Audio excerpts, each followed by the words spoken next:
What it's telling me is that even the birth of the King does not stop the suffering of the world. The suffering continues. It continued for them, and in a very real way, and it continues for us in a very real way.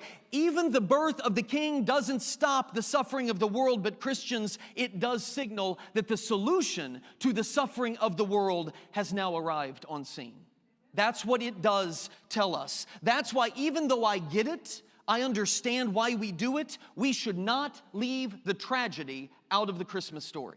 It's wrong of us to leave the tragedy. Yes, we always talk about we got to keep Christ in Christmas. Great, let's keep Christ in Christmas, obviously. But let me suggest to you to keep Herod in Christmas. Herod needs to be a part of this story. The part of the story that we leave out every season, the sadness and the sorrow, is very important for us to understand because it's the part of the story that explains why this birth that we celebrate was so necessary. The tragedy tells us why Jesus is coming to earth. The promise of Christmas isn't for silent nights, and it's not for peaceful stables. You know who the promise of Christmas is for? It's for those screaming mothers who are terrified in closets. That's who the promise of Christmas is for.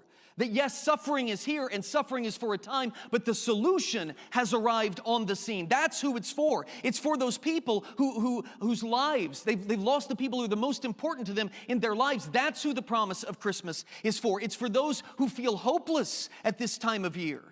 The people who are going through the suffering and the tragedy. You know what Luke is teaching us here? Here's what Luke is teaching us. That Jesus was born into the real world, not the fake world that we create. Not the Hallmark version of Christmas. He was born into a silent stable, but the world around him had all of the suffering that you and I are experiencing, and that's what Luke is saying. In the days of Herod, when all of this awful stuff was happening, it's in the middle of horror and tragedy and suffering and sorrow, that's when God sent Jesus to earth, where women are abused and killed. That's the world that Jesus was born into, where men drowned in tsunamis and violent storms. That's the world that Jesus was born into, where babies are slaughtered by Herods and Hitlers. That's the world that Jesus was born into. And we need to remember that he came to radically change the trajectory of a world that was going down the proverbial toilet. That is the story of Christmas, where he came to upend evil with goodness. Where he changes everything. He confronts the hatred of man's inhumanity to man with the goodness of God. Where he comes to defy violence, peace, and to rectify sin with salvation. That is what we're celebrating. God's joy, expressed in the coming of Christ, is deeper than our sadness and our sorrow.